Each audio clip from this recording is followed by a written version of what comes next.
Halo semuanya, perkenalkan nama saya Laura Aurelia, NIM 4232407 dari Prodi D3 Teknologi Informasi. Di sini saya akan menjelaskan tentang code. Yang pertama ada employee.dat. Employee.dat ini dibuat kelas employee dengan dua properti private, itu underscore ID dan underscore name.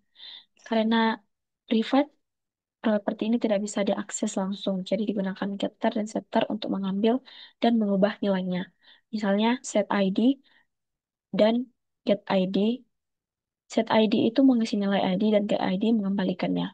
Di fungsi main, objek employee-nya dibuat. ID dan name diisi dengan setter, lalu dicetak menggunakan getter. Sehingga hasilnya adalah ID sama dengan 2, name sama dengan 0. Lalu yang selanjutnya ada file notebook.dat. Notebook.dat ini punya properti private juga, yaitu underscore name dan underscore price. Berbeda dengan employee, data diisi lewat constructor. Jadi, saat membuat objek, kita bisa langsung memberi nilai, contohnya notebook, isinya HP, 2 juta. Getter dan setter ditulis lebih ringkas, misalnya string get name sama dengan underscore name. Untuk mengambil nama atau set price atau double price, yaitu underscore price sama dengan price untuk mengubah harga. Di main, kita setelah membuat objek, nama ditampilkan dengan getter dan harga bisa diubah dengan setter. Selanjutnya, pada main Dart itu, kedua file tadi diimpor. Program pertama membuat objek employee, mengisi ID dan nama lewat setter.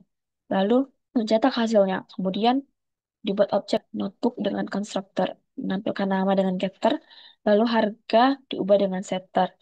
Eh, Hasil akhirnya akan memperlihatkan bagaimana getter dan setter bekerja di dua kelas yang berbeda. Berikut outputnya. Selanjutnya ada mathVolume.dart. Di sini versi pertama ada kelas induk volume dengan metode hitung volume yang defaultnya hanya mengembalikan nilai 0,0. Lalu dibuat tiga kelas turunan, yaitu volume kubus dengan rumus sisi, kali sisi, lalu volume balok dengan rumus panjang, kali lebar, kali tinggi, dan volume silinder dengan rumus I kali L kuadrat kali tinggi. Di main objek dari ketiga kelas tersebut dibuat dan langsung hitung volumenya sesuai bentuk. Pada versi yang pertama ini outputnya seperti ini, dan pada versi yang kedua outputnya akan seperti ini.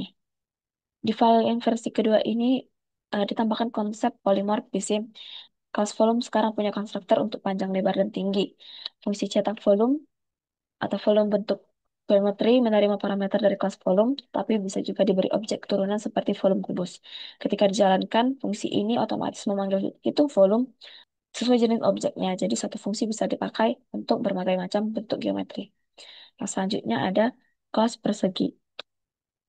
Kelas persegi ini diperkenalkan properti dan metode statik. Ada properti statik jumlah persegi yang nilainya milik kelas, bukan objek. Setiap kali konstruktor dijalankan, eh, nilai ini bertambah satu. Metode statik tampilkan jumlah persegi bisa dipanggil langsung lewat nama kelas tanpa membuat objek. Selain itu, ada metode non-statik. Hitung luas yang menghitung luas persegi berdasarkan sisi. Di main, jumlah persegi ditampilkan sebelum dan sesudah membuat objek, lalu luas setiap persegi dihitung lewat objeknya. Pada outputnya akan tampilkan seperti ini. Lalu selanjutnya ada status pengiriman .dat. Kita belajar enum, yaitu tipe data dengan nilai tetap. Enum status pengiriman punya 4 nilai, yaitu belum dikirim, dalam perjalanan, terkirim, dan gagal. Ada fungsi cek status pengiriman dengan switch case untuk menampilkan pesan sesuai status. Di main, status diubah beberapa kali, lalu semua status ditampilkan dengan status pengiriman dot values. Outputnya akan seperti ini. Lalu selanjutnya ada status pengiriman 2 dot. Enum dibuat lebih kaya dengan tambahan properti deskripsi dan progres. Setiap anggota Enum masing-masing punya nilai. Misalnya terkirim, paket sudah terkirim, eh, 100. Lalu Enum ini punya metode tampilkan status untuk mencetak deskripsi dan progres. Di main kita bisa menampilkan status lengkap dan mengubahnya ke Enum lain. Outputnya bisa ditampilkan seperti ini. Selanjutnya, pada hewan abstrak dot ini, dibuat dengan abstrak kelas hewan dengan dua metode, yaitu suara Abstrak yang tidak punya isi dan bernafas, konkret punya isi. Kelas kucing dan anjing mengimplementasikan metode suara sesuai perilaku masing-masing. Demand objek kucing dan anjing dibuat lalu dipanggil metodenya. Hasilnya menunjukkan suara berbeda, tetapi tetap sama-sama bisa bernafas. Lalu selanjutnya itu ada file kendaraan .dat. Di sini kelas kendaraan dipakai sebagai interface dengan metode maju dan mundur. Kelas mobil dan sepeda menggunakan implementasi kendaraan sehingga wajib menulis ulang isi metode tersebut. Saat dijalankan, masing-masing memberi output berbeda sesuai implementasinya. Hal ini juga berlaku pada eh, vehicle.dat ini sebagai interface dan car sebagai implementasi. File selanjutnya ini diperkenalkan mixin. Ada dua mixin, yaitu flyable dengan metode fly dan walkable dengan metode walk. Kelas bird menggunakan keduanya dengan with sehingga otomatis punya kemampuan terbang dan berjalan. Ditambah metode sendiri chirp dan bisa memanggil ketiga metode tersebut. Selanjutnya ada file animal.dart. Di sini diperlihatkan menggunakan factory constructor. Kelas animal punya private constructor internal yang hanya bisa dipanggil dari dalam kelas. Factory constructor ini juga memutuskan objek apa yang dibuat jika parameter doc. Maka hasilnya internal doc jika cat maka cat, kalau lain maka unknown. Di main dibuat tiga objek dan dipanggil speak. Hasilnya menampilkan jenis hewan sesuai aturan tadi. Selanjutnya ada box.dat. Di sini ada generic class box T yang bisa dipanggil berbagai tipe data, metode put untuk memasukkan data dan get untuk mengambil.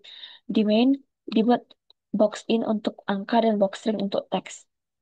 Berikut outputnya. Lalu selanjutnya itu ada find middle.dat. Di sini ada generic function find middle T yang menerima list dengan tipe apapun, lalu mengembalikan elemen di tengah. Fungsi ini bisa dipakai baik untuk angka maupun string. Outputnya seperti ini. Selanjutnya ada keyValue.dat. Di sini dibuat interface generik key value pair k, v dengan metode getKey dan getValue. Kelas string in pair ini mengimplementasikan interface itu dengan key bertipe string dan value bertipe int. Objek ini dibuat bisa mencetak key dan value sesuai isinya. Selanjutnya ada number box.dat. Di sini itu digunakan generics dengan constraint number box T yang digunakan sebagai tipe data hanya bisa in atau double. Metode set number menyimpan angka dan get number mengembalikannya. Demand dibuat objek number box in dan number box double. Berikut outputnya. Selanjutnya itu ada fetch data.dart. Di sini itu diperkenalkan feature untuk operasi asynchronous. Fungsi fetch data itu menunggu 2 detik sebelum mengembalikan string.